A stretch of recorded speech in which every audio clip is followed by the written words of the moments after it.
Bonjour les amis. Alors aujourd'hui, vous le savez, hein, on est dans une période, enfin une période, pas vous et moi, parce que ça commençait bien avant qu'on naisse, mais on est dans une époque où c'est vrai que la manipulation est d'autant plus grande qu'il y a de moyens de pouvoir avoir accès à l'information. Et la manipulation, elle touche beaucoup à changer le sens des choses, à piquer une portion de discussion, une portion d'action ou une portion d'un cadre global d'une photo pour pouvoir vous donner une idée d'une image. C'est-à-dire que on construit votre opinion, on construit vos peurs, on construit tout un tas d'émotions à travers vous. C'est notamment ce qu'on apprend dans ce qu'on appelle la programmation neurolinguistique, hein. Un des outils que j'ai en tant qu'accompagnant, c'est justement la PNL, la programmation neurolinguistique. C'est typiquement comme ça que ça fonctionne. On peut vraiment donner un sens différent aux choses, suivant la façon dont on a la façon qu'on aura de l'observer, suivant la position qu'on prend. Et d'ailleurs, je pense que à travers mes chaînes, même si mon sujet principal c'est la souveraineté, je m'amuse à travers toutes mes vidéos que j'ai fait, toujours à vous donner différents angles d'observation de tout un tas de situations que vous pouvez voir ou qui vous sont annoncées officiellement comme ci, comme ça, et qui n'ont presque pas le droit d'être rediscutées ou sur lesquelles on n'ose pas poser de questions. Et en fait, pour finir, vous perdez le sens. Vous perdez le sens de ce qui est juste, le sens de ce qui est beau, le sens peut-être même des choses que vous voyez se dérouler devant vous ou à travers votre petit écran à l'autre côté du monde.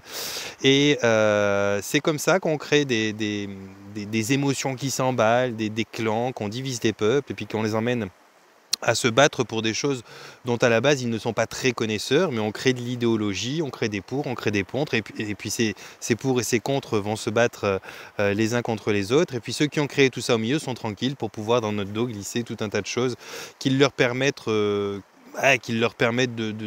fonctionner comme ils le veulent et d'obtenir de nous ce qu'ils veulent. En l'occurrence, ce qu'ils veulent de nous, c'est peut-être qu'on s'émancipe pas trop. Ce qu'ils veulent de nous, c'est qu'on ne prenne pas trop de temps pour nous, pour s'apercevoir des belles créatures qu'on est, les êtres humains. Ils veulent également que l'on soit assez distrait et assez monopolisé au niveau de nos journées pour ne pas pouvoir nous émanciper de leur propre pouvoir. Ils veulent que l'on soit instruit suffisamment pour comprendre la moindre, pour pouvoir faire tourner le monde, parce qu'ils en ont besoin d'un monde qui tourne, mais pas trop pour pouvoir ne pas le faire tourner de manière autonome. Donc c'est quelque chose de compliqué qu'ils mettent en place finalement, les élites, mais ils le mettent en place et ils s'y mettent bien comme il faut, parce que de là dépend leur règne quelque part. C'est comme ça qu'ils règnent sur nous, parce que si un jour ce règne s'arrêtait aux faveurs d'une humanité qui grandit, qui s'émancipe, qui se pose des questions, qui commence tout d'un coup à devenir lucide, qui commence tout d'un coup à avoir plus de discernement, vraiment plus de discernement, puis qui commence même à avoir de l'indépendance et de l'autonomie, eh bien là ils vont être très embêtés, parce que tout ce qu'ils ont mis en place pour nous garder bien parqués comme des moutons, que ce soit des dogmes religieux, que ce soit des dogmes politiques, que ce soit des dogmes, même le dogme vaccinal, mais il y a aussi les dogmes médicaux, les dogmes pharmaceutiques, il y a tout un tas de choses qui à chaque fois finissent par devenir des doctrines. Si vous regardez, si vous suivez le fil de qui conduit, qui domine ces différentes doctrines qui sont aujourd'hui nommées des industries, mais qui règnent là-dessus, vous verrez que quand vous remontez, ils sont de moins en moins nombreux et qui sont tous bien connectés les uns les autres. Même si parmi eux, à travers leur propre cheminement de roi, quel qu'il se proclame, il y a aussi une forme de concurrence. Il y a quand même certaines convoitises entre les uns et les autres qui les amènent à se faire des petites guéguerres, enfin des petites guéguerres à coups de milliards, mais qui sont au-delà au-delà des gestes, quoi. Ils vont pas se taper les uns les autres. Là, c'est des guerres stratégiques dont nous sommes parfois les soldats, vraiment, littéralement, et parfois nous sommes simplement... c'est des affrontements de troupeaux, quoi, hein. Quand on met un troupeau contre un autre troupeau, ça va permettre de débroussailler un petit peu par-ci, par-là, ça leur permettra de passer là où ils veulent. Bref, tout ça, c'est quelque chose qui vous fait perdre le sens. Alors, au-delà de ça, même dans vos vies plus proches, dans vos actions quotidiennes, à travers vos sports, à travers vos activités, à travers vos façons de prendre telle ou telle histoire familiale ou amicale, il y a toujours un sens que l'on donne aux choses. Et ce qu'il y a de merveilleux dans le sens, c'est que finalement, personne d'autre que vous ne peut le donner. C'est-à-dire que n'importe quelle histoire peut apparaître de n'importe quelle façon, on peut la filmer sous différents angles. Chaque angle va pouvoir donner un sens différent à la scène qui s'est déroulée devant les caméras. Et c'est ça qui est merveilleux parce qu'on s'aperçoit que finalement, il n'y a pas grand-chose qui est polarisé bien, mal, super ou pas. Il y a simplement le sens qu'on y donne. Mais c'est quand même en fonction du sens qu'on y donne qu'il va y avoir tout un développement derrière qui va être constructif ou destructeur. Et j'aimerais bien aujourd'hui, peut-être à travers cette vidéo, vous permettre d'avoir un nouvel angle là-dessus. Et encore une fois, vous redonner un peu de souveraineté en vous disant, et si vous choisissiez le sens que vous donnez aux choses? Pour ça, je vais essayer de vous donner 2-3 exemples, plus ou moins vulgaires, comme j'ai l'habitude de le faire, mais j'aime bien vulgariser les choses et puis y aller un petit peu cru de temps en temps, parce que je crois que c'est un petit peu cette façon argot qui parle à tout le monde, et puis ça sert à rien de faire des démonstrations avec des langages extrêmement soutenus, extrêmement fleuris, pour vous donner des choses qui sont brutes de décoffrage et qu'on vit dans la vie. Donc je vais vous donner 2-3 exemples de base, comme j'ai l'habitude de le faire, ça collera plus à ma nature aussi. Je le fais souvent avec les gens qui viennent chez moi et qui essayent de poser des questions qui commencent souvent par pourquoi.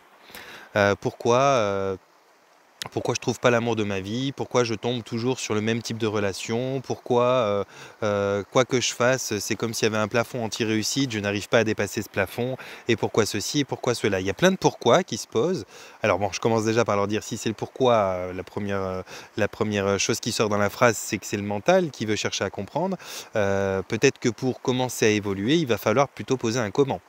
Plutôt que de dire, pourquoi je ne trouve pas l'amour dans ma vie, ça serait plus constructif et plus rapide, je pense, de dire comment trouver l'amour de ma vie. Pourquoi les affaires ne me réussissent pas, comment faire en sorte que les affaires me réussissent. Voilà, bon, ça, je vous le glisse comme ça n'a rien à voir avec le sujet que j'allais vous présenter, mais toujours est-il que les gens se posent des questions du pourquoi et du comment ils sont arrivés au niveau de ceci ou de cela, à subir ceci ou à subir cela, à être victime de telles attaques, de telles injures, à être, je sais pas, le lésé dans telle ou telle histoire, à être le moins performant dans telle activité. Et ils se demandent pourquoi. Et souvent, la façon que ces personnes ont d'observer la scène, de la critiquer, eh bien, elle n'est pas très objective, elle est surtout axée à ce que ces personnes pensent d'eux-mêmes. C'est-à-dire que ils se sont définis, pour finir, ils se sont identifiés à quelque chose qui était peut-être quelque chose qui réussit ou qui ne réussit pas, ou qui était fort ou faible ou courageux ou trouillard. Bref, ils se sont identifiés à tout un tas de choses, à tout un tas d'adjectifs qu'ils prononcent pour eux-mêmes en disant ouais, mais moi je suis ceci, moi je suis cela. Et pour finir, ils ont une lecture des scènes et des choses qui leur arrivent dans leur vie qui est très polarisée et très axée sur leur propre jugement d'eux-mêmes. Donc le sens qu'ils donnent aux choses qui leur arrivent est un sens qui est biaisé dans le sens que c'est eux qui en font la lecture et c'est eux qui en définissent le sens. Et comme ils sont bien souvent blessés, épuisés ou en état plus ou moins d'agacement par rapport à une situation, bah, le sens qu'ils y donnent, il reflète vraiment cet agacement, cet épuisement, c'est pas constructif, c'est pas ouvert sur des solutions, c'est quelque chose qui va plutôt être un petit peu des cercles vicieux. Il y a ces cercles-là qu'on va entretenir dans nos vies, les cercles vicieux ou bien les cercles vertueux. En général, quand on a assez mangé de cercles vicieux et qu'on a bien touché le fond, bon bah on change et puis on commence à avoir une autre façon de voir la vie, de se voir, soit de se traduire au monde, et puis ben on commence à rentrer dans des boucles de cercles vertueux et c'est en général beaucoup plus porteur pour vous, beaucoup plus joyeux à vivre et beaucoup plus sympa. Mais je vais vous donner donc un exemple qui peut montrer que quelque chose peut arriver de la même manière, vraiment de la même manière, mais que le sens que vous allez donner à cette chose va être totalement opposé. Imaginons que vous êtes, alors moi je le fais souvent aux gens qui sont en face de moi, donc comme si la caméra était vous. Imaginons que vous êtes là, assis en face de moi, vous venez pour une consultation, on s'apprête à faire une séance, et au bout de quelques phrases, quelques mots échangés, je me lève, je vous frappe très fort, et je parte. Là, Alors moi, je me visualise toujours les scènes. Mais là, normalement, vous allez rester... Déjà, vous allez avoir mal, parce que quand même, j'ai une bonne droite. Vous allez rester, mais vraiment, bouche bée, ou alors vous allez réagir, peu importe ce qui va se passer, mais vous allez être, en tout cas, étonné, vous allez être probablement vexé, et probablement, vous allez dire, mais c'est quoi ce connard? Mais qu'est-ce que c'est que ce personnage? Et vous allez prendre votre véhicule, et vous allez rentrer chez vous, et tout le long du trajet, vous allez me maudire. Vous allez dire, mais oublie, celui-là, je vais lui faire une pub, laisse tomber, quoi. Et c'est parce que vous n'auriez pas compris le sens de ce geste. Donc, puisque vous n'en comprenez pas le sens, tout de suite, comme ça, avec le peu d'infos qu'on a, eh bien, il est tout de suite injuste. Il n'est pas du tout normal que quelqu'un se lève et vous frappe. C'est pas du tout proportionné dans la force que je vous ai mis si vous n'avez rien fait à mon encontre. Je me défends même pas en plus dans l'histoire. Directement, c'est une attaque. Donc, vous vous sentez attaqué. Donc, forcément, quand on se sent attaqué, on est la victime de l'histoire. Bon. Donc, jusque-là, ce geste, il est injuste. C'est outrageant. C'est vulgaire, c'est grossier, il n'y a rien de poli là-dedans. Vous allez rentrer chez vous en me maudissant et vous aurez normalement bien raison de me maudire parce que là, je ne vois pas l'intérêt ou la constructivité dans ce geste-là. Bon, maintenant, imaginons que vous soyez toujours en face de moi, on rechange la scène, vous êtes en face de moi, on en est à la même période de discussion et tout d'un coup, votre téléphone sonne. Et là, je vous dis, allez-y, décrochez, on a 2 secondes. Et là, votre téléphone sonne, vous répondez, et la personne qui est de l'autre côté, c'est votre ex. Et cet ex-là, pendant que vous êtes venu faire une séance avec moi, eh bien, il ou elle a profité de se pointer à la sortie de l'école de votre enfant. Et cet ex-là, vous l'avez quitté parce que c'était quelqu'un de fou, limite psychopathe, qui était très très très dangereux. C'est parti en cacahuète dans les derniers moments de votre union. Et vous l'avez quitté de justesse avec presque perte et fracas.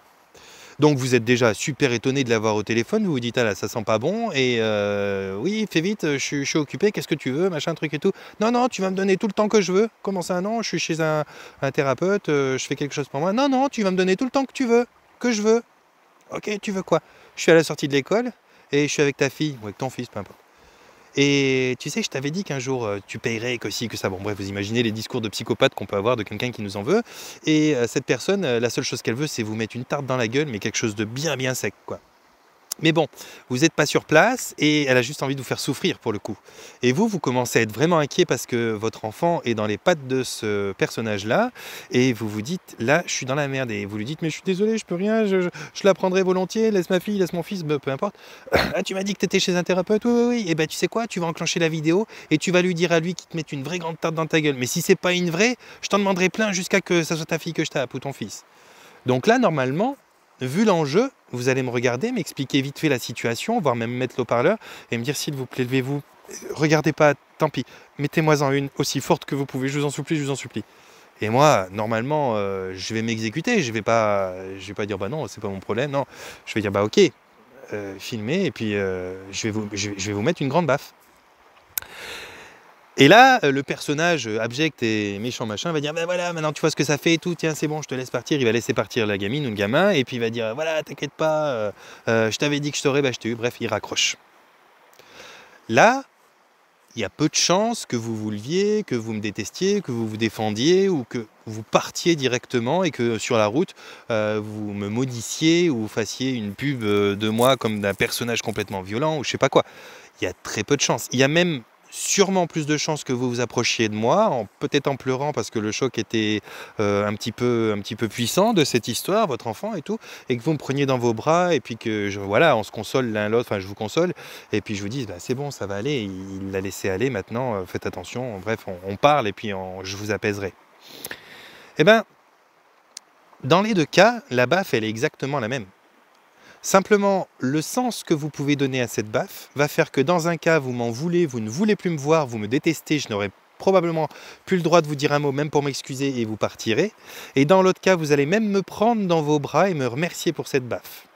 Alors, on pourrait faire l'exemple avec plein de choses. Mais tout ça pour vous dire que peu importe les actions, peu importe ce que vous vivez dans vos incarnations, parce que Dieu sait qu'on n'atterrit pas dans des terreaux familiales toujours qui sont très très très confortables, et on vit des choses qui sont horribles. Et quand on les vit, par exemple un enfant battu, ou une fille qui a vécu avec un père incestueux, ou une mère alcoolique, ou combien il y a de mamans qui se sont séparées, et puis tout d'un coup elles se sont tapées, je ne sais pas combien de bonhommes qui ont été méchants ou violents avec les enfants derrière, et les enfants non seulement ils avaient un méchant, mais tous les 6 mois, tous les 1 an ça changeait de bonhomme, et les autres étaient de plus en plus méchants, et il y a plein de gens qui ont souffert comme ça. Bon, quand on est assez grand, quand on est adulte, et qu'on arrive à un certain âge, on se dit, mais attends, mais c'est pas juste. Je peux pas avoir choisi une incarnation délibérément où je suis allé choisir un parcours si esquinté, où je serai triste, où je serai malmené, où je serai violenté, voire violé. Ça me paraît quand même fou de m'imaginer que je puisse avoir fait ce genre de choix. Alors là, justement, on est dans une des positions où on n'a pas l'entièreté de la vision possible qui pourrait donner du sens aux choses. Par exemple, en l'occurrence, quand on est là à se poser cette question-là, qu'on est encore un petit peu à chaud sur sa vie, c'est-à-dire qu'on vient juste de sortir de l'emprise de celui ou de celle qui nous tenait sous emprise, et on est encore dans la matière, on est encore marqué, on a peut-être encore mal quelque part, et on se dit, bah, c'est pas possible, ça peut qu'être injuste, ça peut qu'être une erreur de parcours, il doit y avoir une merde sur la route, je suis pas atterri au bon endroit, il y a quelque chose qui va pas. En tout cas, le sens que vous donnez à cette chose, c'est que vous ne le méritez pas et que vous êtes victime dans l'histoire. Sans aller dans les détails, on fait dans les grands traits, en gros, la position, là, c'est victime quand même.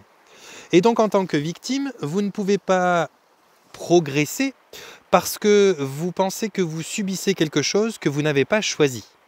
À ce moment-là, vous ne pouvez que faire certaines actions qui sont de l'ordre de la fuite, vous taillez loin de là et essayer de faire quelque chose de mieux pour vous, ou de l'affrontement qui soit d'aller rentrer en concurrence, en affrontement avec ceux qui vous ont fait subir les souffrances que vous pensez avoir subies. Mais dans les deux cas, vous n'avancez pas vraiment. Vous ne comprenez pas à quel moment vous avez une responsabilité là-dedans. Vous ne comprenez pas où se trouve votre souveraineté là-dedans, puisque votre souveraineté, soit vous affrontez, vous gagnez, mais bon, bref, vous ne gagnerez pas grand chose si ce n'est d'avoir été aussi violent que celui qui a été violent avec vous. Soit vous fuyez, puis vous n'avez jamais compris le thème et le pourquoi de vous avez vécu ça. Ça vous paraît être une erreur, donc quelque part, c'est comme de renvoyer l'univers. Putain, tu fais des choses des fois un peu tordues, et comme par hasard, ça tombe sur moi. Et donc, c'est pas constructif pour vous, parce que la leçon, l'enseignement que vous êtes venu rechercher dans l'incarnation, de près ou de loin, vous ne l'avez pas compris. Ou bien vous pouvez simplement prendre de la hauteur et puis vous dire, ok, bon, j'ai été chez un père incestueux, une mère alcoolique, un machin, un truc, bon bref, peu importe le parcours, là je vous parle de l'éducation, mais ça peut être aussi une vie de couple, ça peut être, il y a tout un tas de choses qu'on peut vivre, on peut vivre la perte d'un enfant, on peut vivre, bref, il y a bien assez de thèmes. Et quand on veut vraiment se responsabiliser, se dire, ok, si je suis réellement la personne qui a choisi cette incarnation en tant qu'homme, sur cette planète, à cette période, avec ce terreau familial, avec ces aptitudes à me glisser dans un milieu favorisé ou défavorisé ou machin, eh bien c'est probablement que j'ai moi choisi un parcours particulier avec la couleur comme je le voulais, avec certains obstacles qui étaient précisément les obstacles que je me suis pensé capable d'affronter, et normalement il doit y avoir un sens derrière tout ça. Alors là, c'est toute une autre approche. Et là, il n'y a pas vraiment de fuite, il n'y a pas vraiment d'affrontement, il y a plutôt une recherche d'aspect constructif, il y a quelque chose qui est de l'ordre de donner du sens à ça. Et à force de chercher, vous le trouverez ce sens, parce qu'il y en a des méthodes pour aller plus loin que la simple carcasse matérielle. Il y a des méthodes de méditation, il y a des méthodes d'hypnose comme je fais, il y a tout un tas de choses qui vous permettent d'aller au-delà de votre vie actuelle dans cette matière, de monter vous connecter à vos parties supérieures, l'esprit, la conscience, l'âme, les corps éthériques, de monter vous connecter à d'autres consciences de l'univers, de monter même le temps pour aller voir qu'est-ce qui s'est passé dans d'autres vies que vous avez vécues, où vous étiez peut-être de sexe opposé, où vous étiez peut-être un animal, un végétal, un minéral. Et donc là, vous allez pouvoir comprendre plus largement le sens du pourquoi vous faites le choix de telle vie, à telle époque, avec tel sexe, et dans telle région, ou tel terreau familial ou amical.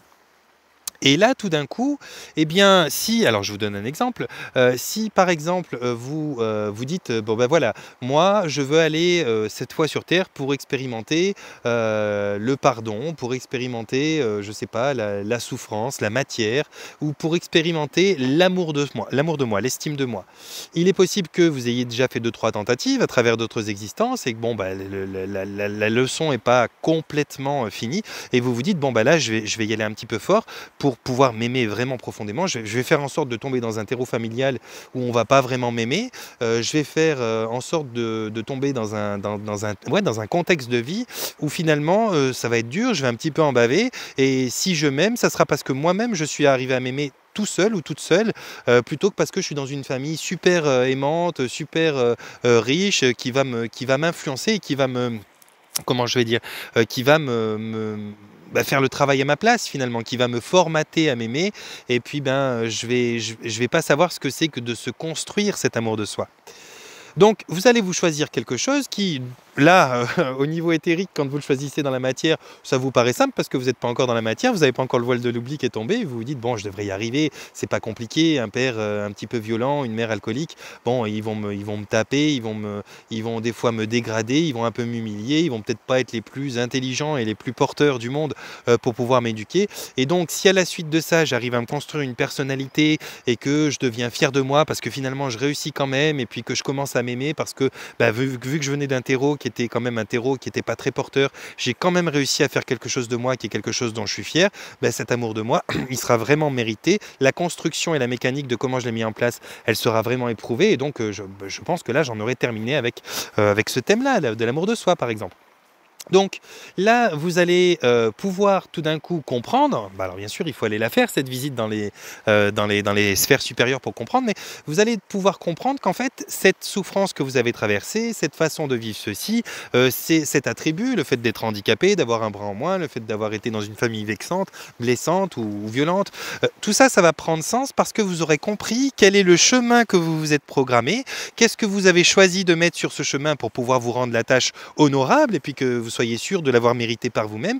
Et donc à ce moment-là, ça sera plus injuste.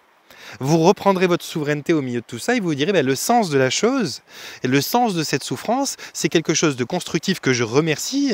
C'est vraiment mes parents qui ont été un petit peu violents ou méchants, mais voilà, je les remercie, j'ai plein de gratitude parce que j'ai compris qu'au-delà d'être des bourreaux, rôles qu'ils avaient employés dans cette vie-là, ils sont également des collaborateurs et c'est avant tout de ça dont j'avais besoin parce que le bourreau, bon, bah, c'est le titre qu'on donne quand on n'a pas donné de sens à la chose. C'est des bourreaux, c'est plus facile, ça nous permet d'être victimes, mais à la base, quand on a choisi de venir s'incarner en se disant tiens, je vais avoir tel parcours d'obstacles, pour que j'apprenne le pardon, il faut qu'on me blesse, il faut qu'on me trahisse, pour que j'apprenne l'amour de soi, il faut que je sois avec des gens qui me le développent pas trop pour que je puisse me le développer par moi-même. Bon, vous choisissez des gens, vous dites bon, c'est qui vient s'incarner avec moi pour vivre ça et tout. Et peut-être là, vous allez tomber sur quelqu'un avec qui vous avez fait maintes et maintes incarnations qui va vous dire écoute, moi je veux bien venir avec toi t'aider ce coup-ci parce que par exemple, moi je voudrais expérimenter la culpabilité et donc peut-être que si je suis quelqu'un qui boit, qui est un peu violent avec toi, ou voilà, bref, normalement je devrais me sentir coupable de faire ça parce que je serais pas totalement stupide. Donc moi je viens et je serai dans ta famille quelqu'un qui sera assez proche de toi pour te blesser. Ça te permettra d'apprendre à pardonner et puis pour pas trop te construire, ça te permettra de te construire par toi-même. Puis moi en même temps, ça me permettra de pas être très très fier de moi et d'expérimenter la culpabilité. Écoute, banco, on y va. Et donc il y a toujours une forme de collaboration comme ça qui fait qu'on expérimente avec certaines personnes, mais simplement quand on les voit et quand on vit avec eux, on a l'impression qu'on n'a pas choisi sa famille, on a l'impression que finalement eh bien, on a des gens devant nous qui peuvent même avoir du plaisir à faire ce qu'ils font. C'est peut-être même le cas. Des fois, ils ont même choisi certains attributs qui leur permettent d'avoir plaisir à ce qu'ils font parce qu'il y a certaines choses qui sont inhumaines à faire et qu'il faut avoir un côté un peu dérangé pour pouvoir vraiment vivre l'expérience. Donc, tous les ingrédients que vous allez trouver dans votre propre attitude ou dans l'attitude de celui d'en face qui contribue à faire votre vie avec vous, eh bien, c'est des ingrédients qui sont normalement choisis en préambule de l'incarnation pour pouvoir vous permettre de vivre l'incarnation avec les options que vous avez choisi d'y expérimenter. Et donc, c'est finalement par une certaine forme de réflexion, alors de l'esprit, pas une réflexion mentale, et par une vision du cœur que vous allez pouvoir donner du sens aux choses, parce que si vous restez dans cette position où vous êtes blessé dans l'injustice, trahi et victime, et que vous ne passez pas les choses dans le cœur en vous disant « Ok, bon, je vais partir du principe que tout est juste, que l'univers fait bien les choses et que même s'il y a un système matriciel qui est tenu, même s'il y a tout un tas de choses que j'ai déjà compris qui sont visées à piéger l'humanité, qu'on est dans une forme de prison de réincarnation, même s'il y a tout ça, tous ces paramètres-là, sans aucune exception, sont à un moment ou l'autre organisés et complémentaires pour amener dans un sens de développement d'expérience qui emmène à grandir pour retrouver l'unité un jour. Donc je pars du principe que tout est juste et que je n'ai juste pas encore compris la matière qui me manque, qui fait que je vois cette justesse. Et pour l'instant, ne voyant pas tous les éléments, je me sens un petit peu blessé ou poussé dans mes retranchements et incapable. Mais en vérité, c'est juste que j'ai pas encore compris tous les obstacles que je m'étais mis sur la route et à quel point tout est juste. Et si vous partez dans cet état d'esprit-là, que tout est juste, alors pas tout est juste à tout prix, ça ne vous empêche pas de prendre position et de subir les choses de manière passive, c'est pas ce que je veux dire. Mais il y a une manière de voir les choses qui va vous faire dire un tout est juste dans l'axe tout a un sens. Tout a un sens, qui plus est que je peux maîtriser, dont je suis l'entier souverain.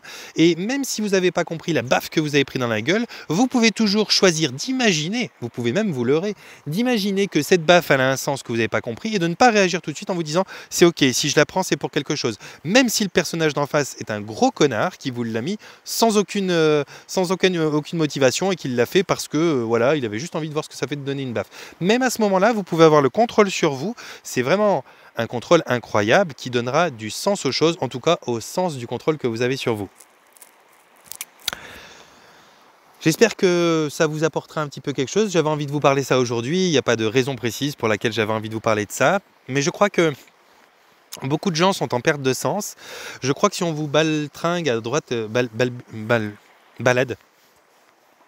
pas baltringue.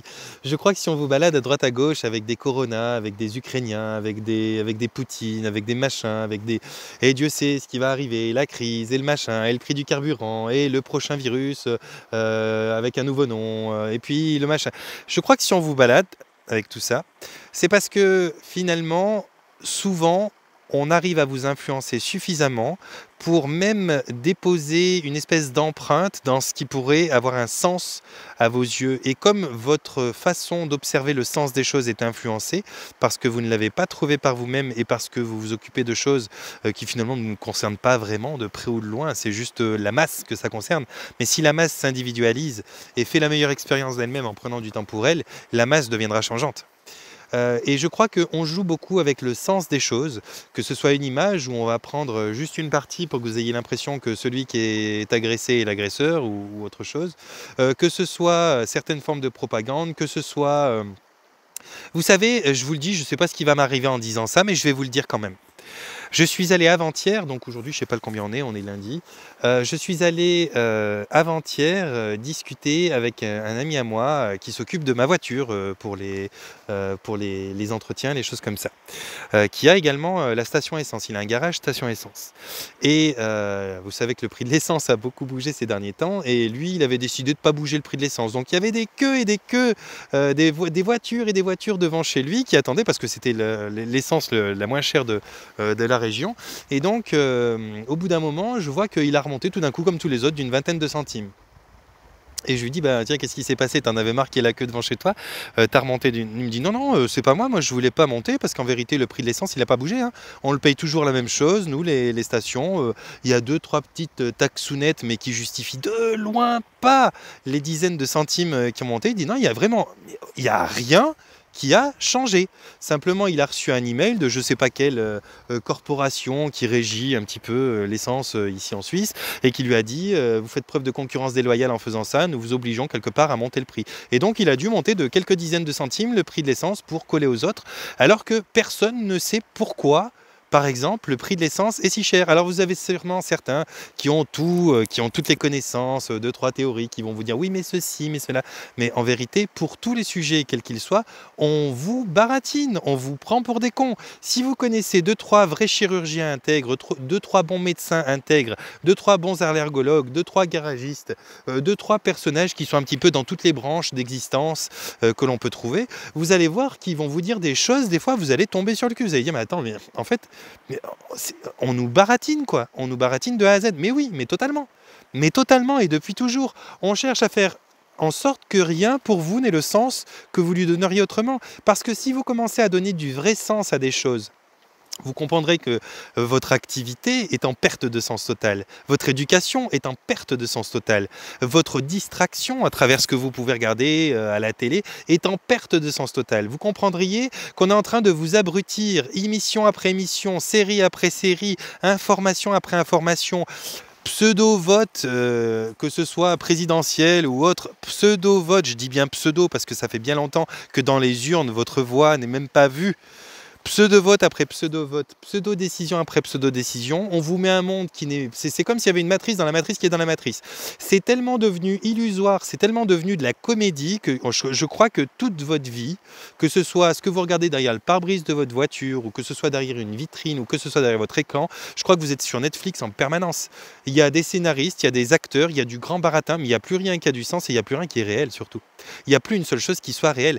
Les réactions des gens sont irréelles, alors elles sont réelles dans la matière parce que vous les voyez, mais elles sont irréelles parce que le sens de base, l'origine du pourquoi, du comment, n'a aucun sens, c'est que de l'idéologie. Tout le monde aujourd'hui agit, réagit dû à des croyances. Il n'y a personne qui est au courant de ce qui se passe vraiment en Ukraine. Moi, j'ai 2-3 connaissances ukrainiennes qui nous ont expliqué clairement que, bon, déjà, ça fait 8 ans qu'ils se font mettre sur la gueule par leur propre gouvernement, que leur président, ou je sais pas quoi, c'est un mafieux corrompu à des niveaux incroyables, indépendamment de pourquoi réagit Poutine. Hein. Poutine, lui, il réagit par rapport à ce qu'il avait déjà demandé depuis longtemps, demander à l'OTAN d'arrêter de se rapprocher comme ça de ses frontières avec des armes. Mais en Ukraine, avant même qu'il y ait ce blabla là qui sorte à la télé, ça fait très longtemps, et là dernièrement, que ce sont les Ukrainiens qui frappent sur les Ukrainiens, et on pointe du doigt en disant « ouais, telle personne a envoyé un missile là », alors qu'en vérité, c'est eux qui se mettent sur la gueule tout seuls. Pourquoi, comment? Bref, il y aurait des débouchés à comprendre, mais surtout les sujets. Que ce soit petit déjeuner, meilleur repas de la journée, faux. Les produits laitiers sont vos amis pour la vie, faux. Il n'y a pas une seule chose qui soit vraie. Et on vous fait perdre le sens des choses, on vous sidère en permanence parce que vraiment vous cherchez le sens, c'est l'humanité qui cherche toujours le sens, c'est le côté humain, on cherche à donner du sens aux choses et on perd tellement le sens que voilà. Bref, je voulais vous parler un petit peu de ça aujourd'hui, récupérer votre lucidité, votre discernement, donner du sens aux choses. Vous verrez que la vie est bien plus simple quand on lui donne un vrai bon sens qui est lucide et je vais m'arrêter là sur ce sujet-là. Je voulais aussi passer un petit message pour les tournées qui viennent parce que je sais que certaines personnes n'ont pas Facebook et puis attendent sur YouTube que je donne donc les informations. Donc prochaine tournée, elle arrive là, je pars vendredi là. Elle est en Belgique du côté de Coireux dans la région Hawaï, ou peut-être je vais inverser, c'est peut-être à Hawaï dans la région Coireux. Mais voilà, donc j'arrive les amis belges, très content d'enfin pouvoir faire une première tournée en Belgique. Ça me réjouit, pardon. Et puis ensuite, j'ai organisé une tournée qui sera dans la région de Bordeaux. Ça s'appelle Bazas, exactement, qui sera du 16 avril au 24 avril, où je vais faire le 16 et le 17 une formation module 1 pour ceux qui veulent recevoir la formation d'hypnose de restructuration énergétique et reprogrammation quantique que j'ai élaborée. Ensuite, du 18 au 22, je vais donner des séances individuelles, donc là c'est du 18 au 22.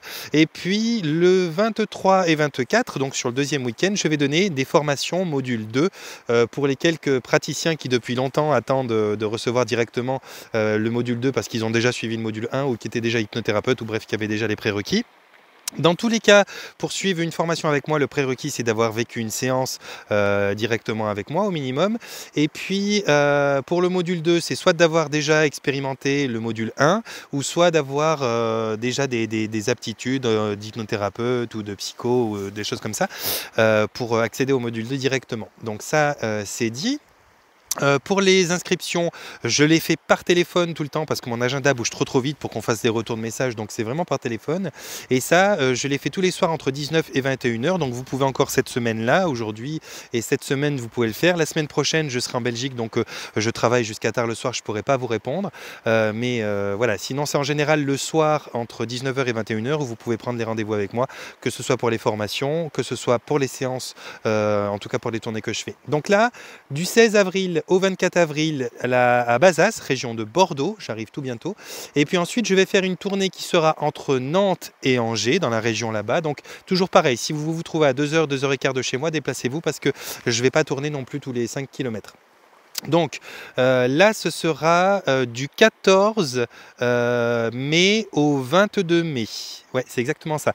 Du 14 mai au 22 mai, je ne l'ai pas encore publié sur Facebook, les amis, mais elle va bientôt arriver. Je n'ai pas encore l'endroit, mais ça sera là-bas, hein, entre Nantes et Angers. Du 14 mai au 22 mai. Pareil, je ferai le premier week-end de la formation module 1, toute la semaine des séances, vous et moi, et puis le deuxième week-end de la formation module 2. Voilà, je crois que je vous ai passé les infos pour ceux qui n'avaient pas Facebook ou plus Facebook. Et puis pour toutes les autres choses, vous pouvez me retrouver sur mon site internet, il y a mon email, il y a le groupe L'intention base du changement sur Facebook que vous pouvez rejoindre. Et ça, vous pouvez le trouver dans la rubrique à propos de ma chaîne YouTube. Vous pouvez cliquer, vous avez directement les liens et puis là, vous tombez en contact avec moi. Voilà mes amis, bon je vais me taire un peu et je vais aller me promener et puis j'ai plus qu'à vous envoyer mon panier de bisous. Je vais vous souhaiter de vous porter bien, de prendre soin de vous. Je voulais vous montrer un truc qui n'est pas extra incroyable, mais j'avais envie de vous montrer ça parce que c'est quelque chose que j'aime bien. Je viens là dans la nature et j'aime bien observer des choses. Et vous savez, ici, il y a des arbres qui sont tombés. Donc celui-ci, je ne sais pas si vous le voyez, mais il est tombé, hein, il traverse la rivière, j'aime beaucoup.